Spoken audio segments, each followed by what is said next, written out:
देखा 13 जनवरी को एक यूजीसी जो है, यूनिवर्सिटी ग्रांट कमीशन, उसके द्वारा एक संशोधित करके नया बिल टाइप लाया गया है, कमीशन बनाया गया है। कमीशन के द्वारा कुछ नियम कानून लाया गया है। एक बतौर आप जेपी सेनानी हैं, देश के बहुत सारे लोगों को देखे हैं, देश के बहुत सारे दौर को देखे हैं, आप क्या समझते हैं यूजीसी से क्या लाभ है देश को, क्या नुकसान है? यूजीसी से तो देश को बहुत लाभ है, इस मायने में कि एजुकेशन से ही सारा विकास प्रक्रिया शुरू होता है।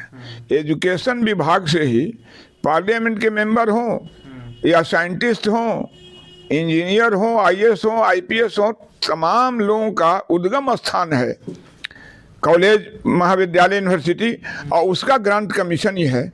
और देश में बहुत ढंग से बहुत दिन से चल रहा था, लेकिन ये जो कानून लाया गया है ये काला कानून है। और इससे क्या होगा? इससे ये होगा कि फॉरवर्ड, तथाकथित फॉरवर्ड जिसको आप कहते हैं कि फॉरवर्ड हैं, सवर्ण जातियां, इनकी संख्या बहुत कम है और इनकी आर्थिक स्थिति भी विपन्न है। लेकिन अच्छे अच्छे कॉलेज में जो लड़के पढ़ रहे हैं उनका कैरेक्टर भी फेरा में पड़ जाएगा। अच्छा।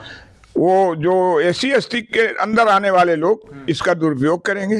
इनकी लड़कियों को कहेंगे कि हमसे शादी करो ना तो तुम पर केस कर देंगे, लड़कों को कहेंगे कि हमसे शादी करो ना तो तुम पर केस कर देंगे। मतलब अपने अनुसार चलाने का कोशिश करेंगे, जिससे उथल पुथल उपजेगी।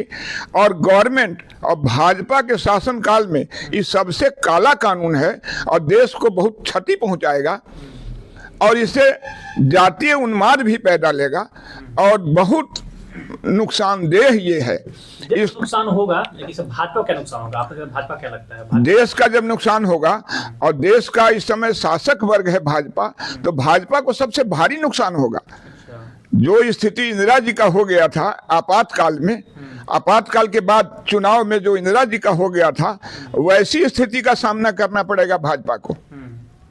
भाजपा महम में न रहे, जनता सब कुछ जानती है, सब कुछ देखती है। और इनका जो काला कारनामा है, ये चुनाव पद्धति में सुधार के नाम पर गड़बड़, जितना भ्रष्टाचारी है उनको अपने यहाँ ले आन के वॉशिंग मशीन में क्लीन चिट दे देना, और इस तरह के जितना कानूनी बना रहे हैं। इसके अलावे सनातन धर्म का जो उन्माद फैला रहे हैं, ये गैर सनातनी है, इनको तनिको सनातन धर्म से कोई लेना देना नहीं है। खास करके नरेंद्र मोदी सनातन धर्म का ढोल पीटते हैं और सनातन धर्म के मुताबिक अपने पत्नी का पानी ग्रहण कामोदात कमायोदात कसमोदात करके लोग धरता है, उसको इन्होंने त्याग दिया। सनातनी क्या है?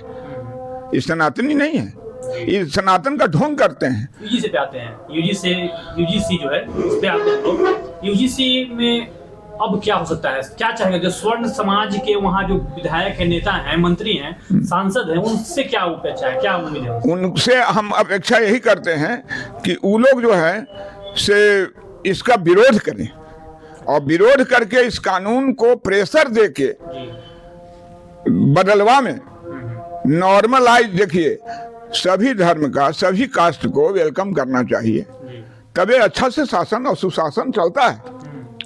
अब मान लीजिए कि किसी को, कोई स्वस्थ आदमी है, उसका मांस काट के कोई दुबला आदमी में लगाने से वो नहीं मोटाया जाएगा। दुबला आदमी को भी स्वस्थ करने की खुराक मिलना चाहिए, दवा दारू और भोजन उस तरह के मिलना चाहिए कि स्वस्थ हो जाए। इसलिए समाज में जो नीचे तबके के लोग हैं उनको तो मदद होना चाहिए, हम इससे विरोध में नहीं हैं। एससी एसटी और अदर बैकवर्ड को मदद होना चाहिए, लेकिन उसका मतलब ये नहीं है कि सवर्णों को गला घोंट के मदद करना चाहिए। सवर्णों को भी जियो और जीने तो भगवान महावीर का उपदेश, सबको लेके चलना चाहिए। सत्ताधारी का काम सभी वर्गों को साथ लेके चलने का है, और ये झूठा नारा देते हैं सबका साथ सबका विकास, ये एकदम झूठा नारा इनका है। ये लड़के परेशान हो जाएंगे, और ज्यादा मेधावी लड़के और ज्यादा कमजोर तबके के लड़के, ब्राह्मण में, सवर्ण में, भूमिहार में, कायस्थ में, राजपूत में, जो मध्यम श्रेणी के लड़के हैं, इनको बहुत ज्यादा नुकसान होगा।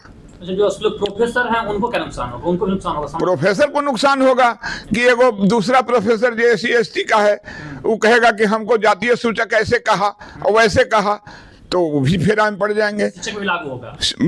मैंने कहने का मतलब ये है लड़कियों पर लागू होगा कि लड़कियों को ज्यादा नुकसान है, माने विद्यार्थियों को, सवर्ण विद्यार्थियों को सब तरह से नुकसान है जी।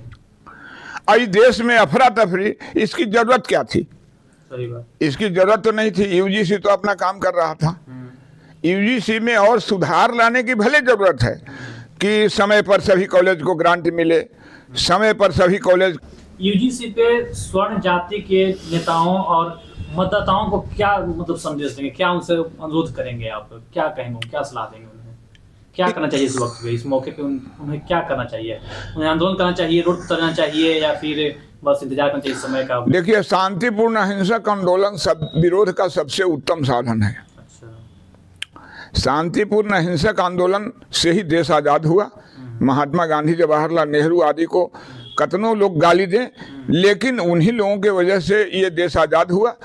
और जब देश पर, संविधान पर इंदिरा जी ने हमला किया, आपको 25 जून 1975 को आपातकाल लाके, तो जयप्रकाश नारायण के नेतृत्व में अटल जी और कर्पूरी ठाकुर, तमाम लोग जो अहिंसक विचारधारा के लोग थे, इन लोगों के माध्यम से जो आंदोलन रहा, हम लोग हजारों कार्यकर्ता, हम अपने को नेता तो कह नहीं सकते हैं, कार्यकर्ता, इन नेताओं के नेतृत्व में, उसमें उस समय नीतीश जी भी और लालू जी भी कार्यकर्ते में थे। भले जात पात के आधार पर बहुत आगे आ गए, लेकिन उस समय हम ही लोगों के समकक्ष थे। JP सेनानी थे।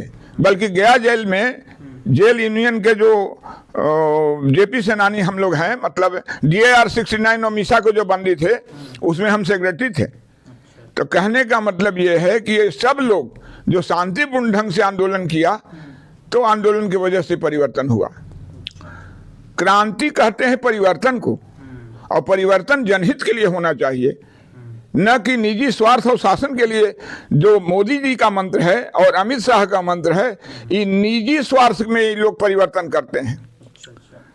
लेकिन परिवर्तन कहते हैं, क्रांति कहते हैं जो जनहित में हो, जो जनता के फायदे में हो।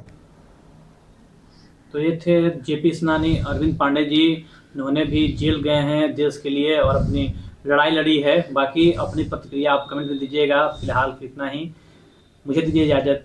जय हिंद।